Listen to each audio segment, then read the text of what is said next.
Magandang umaga sa ating lahat. Ngayon ay March 10, 2024 at narito ang update ukol sa maging-lagay ng panahon sa susunod na 24 oras.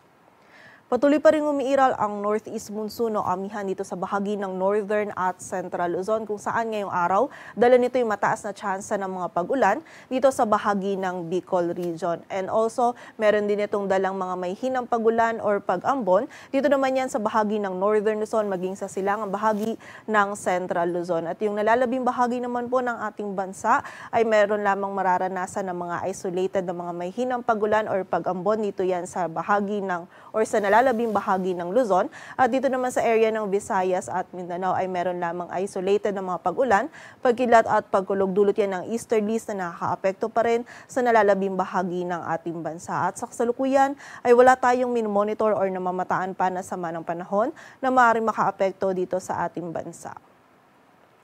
At para sa maging lagay ng panahon ngayong araw ng linggo, maulap na kalangitan at mataas na tsansa ng mga pag-ulan ng mararanasan dito sa bahagi ng Bicol region na dulot ng amihan. So pag-ingat po para sa ating mga kababayan dyan sa posibilidad ng mga pagbaha at pagguho ng lupa. Samantala, magiging maulap din yung kalangitan at mataas din yung tsansa ng mga may hinang pag-ulan or pag-ambon dito sa bahagi ng Cagayan Valley, Cordillera Administrative Region, Aurora at Quezon. Dulot pa rin po yan ng amihan. At sa nalalabing bahagi naman ng Luzon, kasama na dyan ng Metro Manila, ay magiging bahagyang maulap hanggang sa maulap yung ating kalangitan. Meron lamang tayo mga tsansa ng mga isolated light rains na dulot pa rin ng amihan. Agwat ang temperatura dito sa Metro Manila ay mula 24 to 31 degrees Celsius. At para naman sa bahagi ng Visayas at Mindanao ngayong araw, ang buong bahagi po ng Visayas at Mindanao ay magiging bahagyang maulap hanggang sa maulap yung kalangitan. Meron lamang tsansa ng mga isolated o yung mga biglaan at mga panandaliang pag-ulan, pagkilat at pagkulog. Dulot yan ng easterlies at ng mga localized thunderstorms. And during severe thunderstorms, itong mga pag-ulan nito ay posible pa rin maging katamtaman hanggang sa mga malalakas na pag-ulan na maaaring magdulot ng pagbaha at pagguho ng lupa. So pag-ingat pa rin po para sa ating mga kababayan. Agwat ang temperatura sa Cebu ay mula 25 to 30 degrees Celsius at sa Davao naman ay 24 to 34 degrees Celsius. At para naman sa lagay ng dagat baybayin ng ating bansa, wala po tayong nakataas na gale warning, kaya malaya makapalaot yung mga kababayan nating mga isda, pati na rin yung may mga maliliit na sasakyang pandagat. Ngunit iba yung pag-ingat pa rin para sa mga kababayan natin na maglalayag dito sa mga dagat baybayin ng Luzon, kung saan magiging katamtaman hanggang sa maalon yung lagay ng ating karagatan.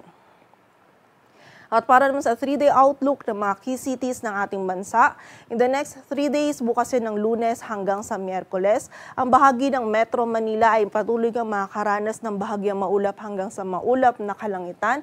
Medyo mababawasan na po yung epekto ng amihan kung saan dito nga sa Metro Manila in the next 3 days ay makakaranas tayo ng mga isolated na mga pag-ulan, dulot yan ng mga localized thunderstorms. Agwat ng temperatura dito sa Metro Manila ay mula 23 to 32 degrees Celsius. Samantala sa bahagi naman ng Baguio City, bukas ng Lunes at sa Tuesday or sa Martes ay makakaranas pa rin tayo ng mga isolated light rains dulot ng amihan.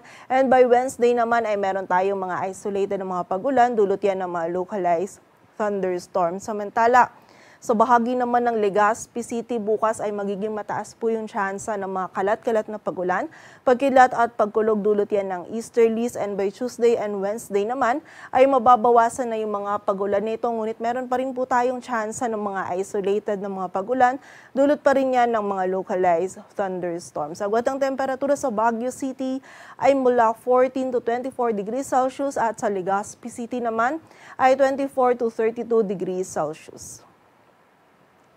Samantala sa bahagi naman ng Visayas in the next 3 days, kasama na din dyan ang Metro Cebu, Iloilo City at Tacloban City. By Monday and Tuesday po, makakaranas tayo dito sa Metro Cebu at Iloilo City. In the next 3 days po yan ng bahagyang maulap hanggang sa maulap na kalangitan. Meron lamang mga isolated na mga pag-ulan. Dulot yan ng mga localized thunderstorms. Samantala, bukas din dito sa area ng Tacloban City ay meron din tayong mataas na tsansa naman ng mga pag-ulan. Dulot yan ng easterly. So pag-ingat po para sa ating mga kababayan dyan sa posibilidad ng mga pagbaha at pagguho ng lupa. And by Tuesday and Wednesday naman ay meron lamang tayo mga tsansa ng mga isolated na mga pag-ulan, dulot yan ng mga localized thunderstorms. Agwat ang temperatura sa Metro Cebu ay mula 25 to 32 degrees Celsius. Sa Iloilo City naman ay 25 to 32, samantala sa Tacloban City ay 24 to 32 degrees Celsius. Samantala sa bahagi naman ng Mindanao, kasama na dyan ang Metro Davao, Cagayan de Oro City at Zamboanga City in the next 3 days, ay patuloy po tayong makakaranas ng bahagyang maulap hanggang sa maulap na kalangitan. Meron tayong mga tsansa pa rin ng mga isolated, ito yung mga biglaan at mga panandaliang pag-ulan, pagkidlat at pagkulog, dulot yan ng mga localized thunderstorms. And muli po, during severe thunderstorms, itong mga pagulan nito ay posible pa rin maging katamtaman hanggang sa mga malalakas na pagulan na maaaring magdulot ng mga pagbaha at pagguho ng lupa. So pag-ingat pa rin po para sa ating mga kababayan.